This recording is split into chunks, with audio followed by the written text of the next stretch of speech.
It's a brand new series of A Girl and a Gun with a brand new group of students. All you need to make a movie is a girl and a gun. Come along and join the party while we stare at the sun. Hello, welcome to A Girl and a Gun, the show for filmmakers and content creators.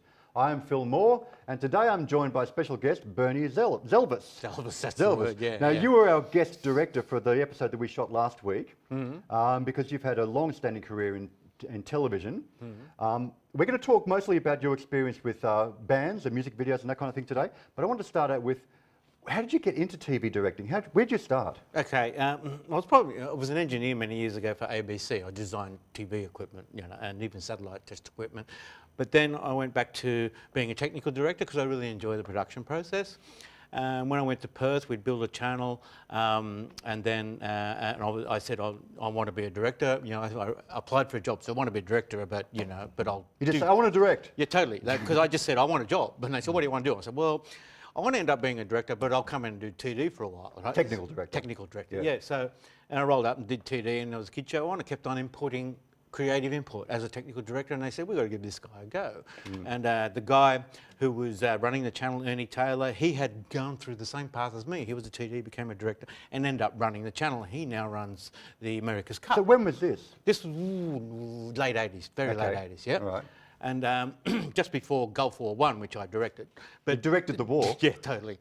Yeah, it's a funny story, but we can't go there right at the moment. That's a whole other thing. That's a whole other thing. Because you've done, well, I'll briefly touch on this. You have been a news director. Yes. So this is one of the first things you did, yeah? Yeah, well, normally in TV, if you're working there and you get a go at directing, news directors first, because it's fairly technical, it's not creative, but you've got to get yourself around getting the technical things to happen quickly. So it's all about organisation of the mind and things like that. And then once you get fluent at that, they'll give you a little bit more go at the creative stuff. So how'd you go with the technical TV style direction, which is the multicam, kind of like what we're shooting now? Yeah, I was good at it. So, that technical stuff was easy. It's when you start doing the creative stuff, that's where there is no right or wrong, right? So, there's just an outcome, and if someone likes it, it's great. If they don't, it's not so great. Now, I happen to know you're also a musician. Yeah. You play guitar, and you had a band back that time. Yes. And you did a clip for, what was the band called? It was Rhythm in Temple, or Temple Rhythm, actually, but because the name was stolen, we had to change it to put it on YouTube. Now, you made a clip for this band. Yes. In the studio. Yes. Tell us the story. We've actually got the clip here. There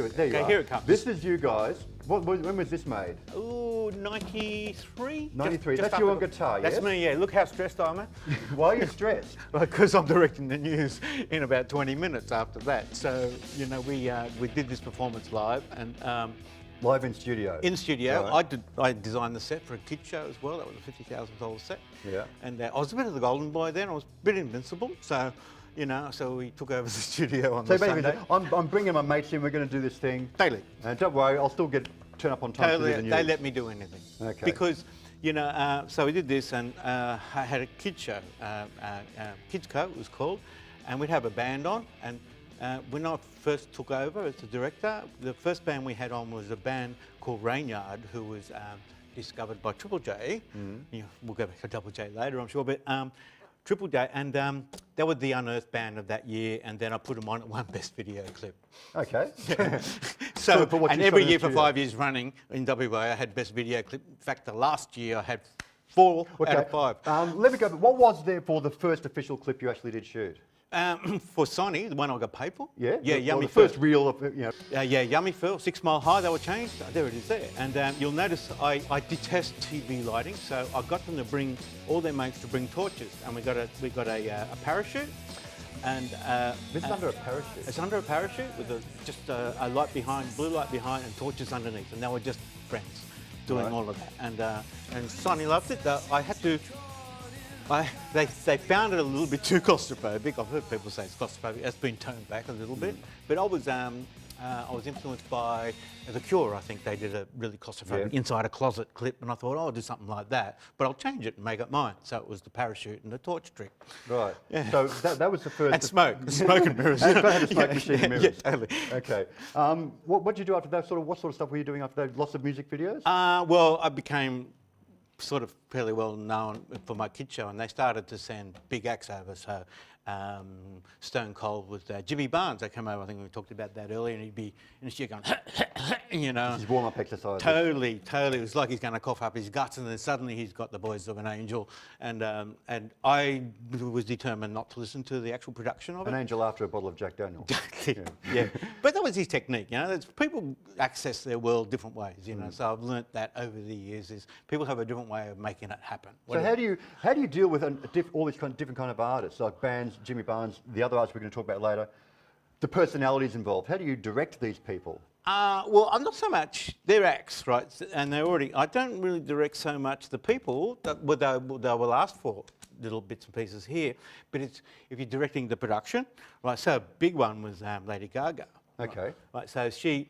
what did you do for Lady Gaga? Directed the Monster Hall in Sydney. It was a huge gig. And yeah, the great thing, she's fantastic. You know, she was discovered in Australia by a friend who works for Universal Music, and she wanted to reward the Australians for discovering her and putting her on the map.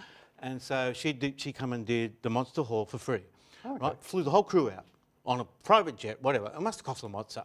And you know, and we'd designed a ego ramp, and the EP saying to me, "Will she use it?" I said, "She'll use it because I directed her before." Right, so at Gaga Live at the Chapel, and anyhow, they came back to us three days before.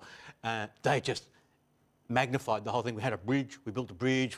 And all this sort of, the set was growing and growing. Grew, you know, it was way out of control. I don't know how much it cost, but I can tell you. Lots of smoke and mirrors. No, well, no smoke though, and lots of dancers and lots of sexy. You know, she leans over to me during her, said, "Bernie, make me look pretty, make me look beautiful." Is she self-conscious about her look? Oh yes, you know, and that actually is the thing that makes what we do so good, is because all artists, you know, they're big and they're successful, but they all have this insecurity, right? And it's this potent blend of insecurity and talent. Another one that you have worked with who's potentially a bit insecure is Justin Bieber, I gather. Justin Bieber. You know, I was like everybody else with Justin Bieber. We did his secret gig. Yeah. There it is. That's the secret gig with Justin Bieber. Where was this shot? This was shot in Trackdown Studios out of Fox Studios. So why was this a secret gig? Well, they just wanted to put on a secret gig for the big fans. You know, it's a stunt that often happens, and it's had 16 million views, that thing. And on YouTube. Yeah. Right. Yeah. So, which is pretty all right. I mean, other things have a lot more, but. I was a little bit sceptical, like everybody else. Justin Bieber, you know, you hear all the stuff that goes around, you know, that he's just a boy, rah rah rah. Now when he's rehearsing, and I heard his voice, like without any PA, without any effects, he's amazing. He's got the pipes of an angel. And I was talking to the guitarist here. Interesting thing, you always get the rider and the instructions for how you set up the performance, and I just went, that's wrong. That's not the way it's set up. You'll notice the guitarist is here playing that way, and he's singing there. They had it the other way around. You wouldn't do that because the headstock of the guitar would be bashing him, right? Yeah. Exactly. And I said, that's wrong. All right, I said, no, it's right. And went back and forwards 3 times. Went, all right. So we set up 2 setups, and we set up what the management and the record company said it was going to be. And when the guitarist came out, I said, "You're not sitting there, are you?" He said, "No, it's the other way around." I said, "Yeah, right." And this stuff has been going for years, right? Yeah. And they do this, and you know, so you've got to use some of your experience as a performer to understand what's going on stage. So I think. So that's where your musical backgrounds come in helpful, you reckon? Oh, totally. I have a slightly different approach than most TV directors because I've been on stage. I try and get across what it feels like to perform, and so it's a little bit more frenetic. It's a little bit more like a rush, right? And so I try and get that effect, and that's what people are responding to because it looks different. It feels like what it feels like to be on stage, right? So how do you technically do that then? How do you achieve that effect? Well, camera angles are one. So do a lot of reverses. Oh, there goes Here we go. We'll go with that. Hey, just pick it up. Sorry. All right. Okay. Cool. Keep going. Too animated. So how do you achieve that effect? I also say, for instance, your budget's always a limit how many camera operators you have. So I'll try and get 2 cameras on the drum kit, and I'll get them inside the circle of action, which is close. Yeah. Right. And so, because you sense how far away a camera is, right? And then from an audience perspective, we try and get a dolly and get down low and shoot through the heads of the people, so you feel like you're in the crowd. So you're either in the crowd going, or you're on stage going, but either way, it's not just a static But you shot. try not to. Having cameras on stage can be tricky because they get in the way of the actual show. Yeah.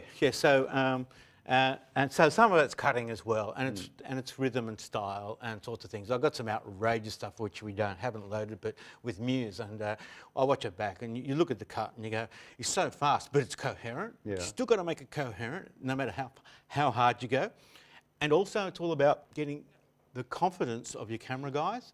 I think if people are frozen up and they think who are operators and the people who are making the gig, if they're frozen up, you don't get anything. So for me, a camera operator is a musician and I'm just a conductor. I feel like a bit of a fraud sometimes, but hey, it turns out all right. Well, you've worked on smaller scale things like that Bieber, which is like a smaller audience, and large, like big events. Like Foo Fighters. Before we got to Foo Fighters, Taylor Swift you mentioned was an interesting one. So this is a charity gig, a big charity gig, yes?